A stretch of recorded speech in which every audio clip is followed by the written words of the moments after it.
Assassin's Creed expansions come in two flavors: straightforward follow-ups that elaborate on the drama and intrigue of the main game, or completely bonkers flights of fancy that turn everything upside down by adding unicorns or dragging you to Asgard. Shadow's expansion, Claws of Awaji, is firmly the former, almost to a fault. Now I get some new combat tricks thanks to a whole new weapon type, and the general pace of exploration is made more hectic and tense as enemies are way more dangerous and way more motivated to bring the fight to you. But the land itself doesn't feel much different than the rest of Japan, and the straightforward adventure is light on revelation and doesn't make too great a case for its own existence.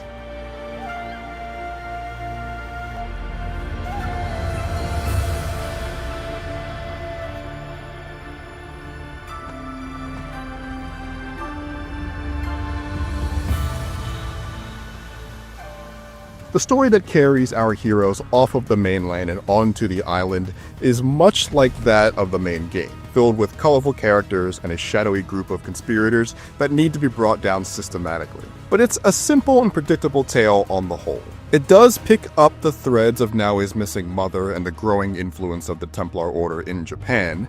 Yasuke, this is my mother, Tsuyu. It is an honor.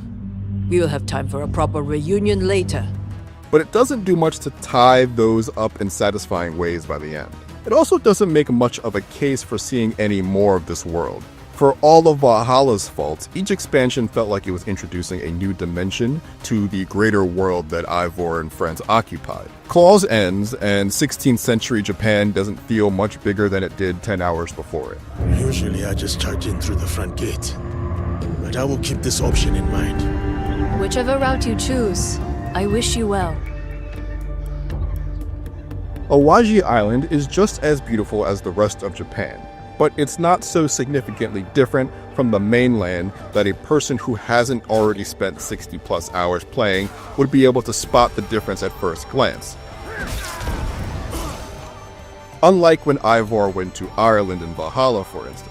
Awaji is a bit more mountainous, which is more noticeable when having to navigate up and down the length of the map because of the significant lack of fast travel points throughout.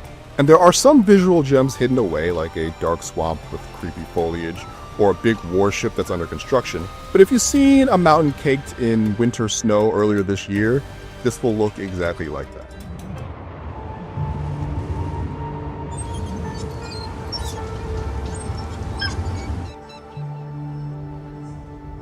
There's more of the same kinds of side quests and activities to do on Awaji as well, which is good for gaining knowledge points to invest in the limited amount of new skills and upgrades available to Naoe and Yasuke, but still pretty optional and ignorable otherwise. Side quests seem even more tucked away than the main game.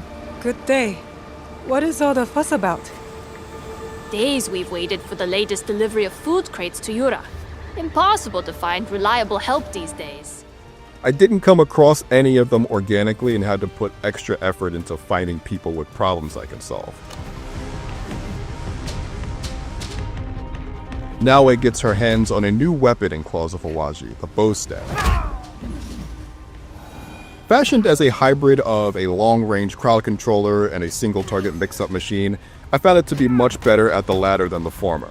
This is mostly because of its novel stance-based attacks, using high jabs to interrupt enemies and low sweeps to take them off their feet and open them up to big, reliable damage.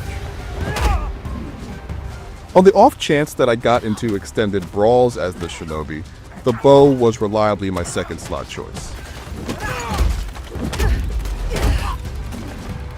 There are new skills for both Yasuke and Naoe as well, but I didn't find them to be particularly spicy enough to unseat my tried and true staples, tested under dozens of hours of chopping and stabbing. Some new equipment is available to plunder from castles as well, but as it was in the base game, these aren't really much of a carrot worth chasing unless you really love having all the icons on the map cleared.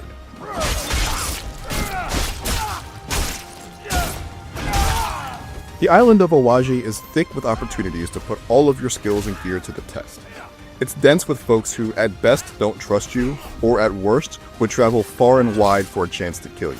I felt I was being hunted and conspired against much more than in the base game.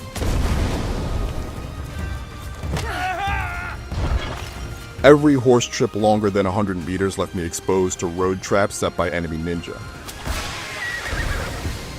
City guards are much jumpier and more suspicious, and will not hesitate to start a melee in the middle of the market to take you down.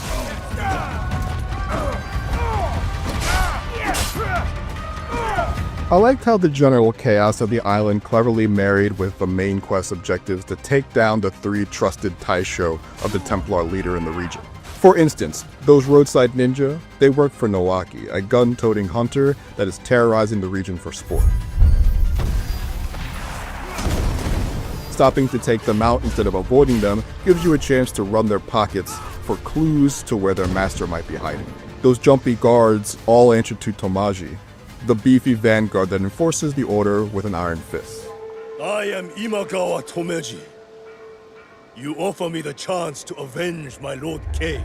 He's very conspicuous in his castle surrounded by elite guard, but picking fights and causing general ruckus will compel him to send those guards out to stop you. When they don't return on account of you retiring them early, he's left more and more vulnerable for your inevitable siege. This one is no longer of use to you, Tomeji. Using your scouts to track down objectives will put the search zone on high alert thanks to the third big bad on the island, a shadowy spy master of 1,000 aliases. Even if you defeat Tomeji and Nowaki, Yasuhira is a ghost. It's a strange harmony that might have been obnoxious in the larger adventure, but is a welcome challenge when considering Claw's relative brevity. None who see his face live to tell the tale. When the main quest missions come to crescendos that require the team to work together more directly, Claws of Awaji still splits the tasks between Yasuke and Naoe appropriately, leaving Yasuke to do much of the open combat and Naoe to take stealth and assassination duty.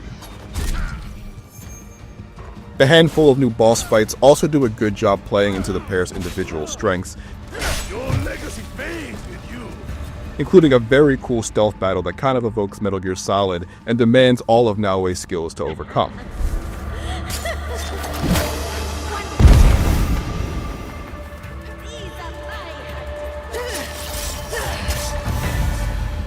Assassin's Creed Shadows brought some much needed promise and energy that the series was lacking, and the Claws of Awaji expansion doesn't really move that needle much in either direction.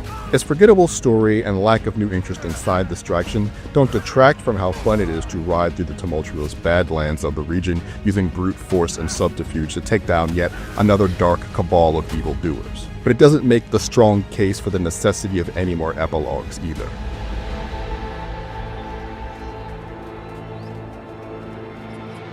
For more, check out the full Assassin's Creed Shadows review and our review of Shinobi Art of Vengeance. And for everything else, stick with IGN.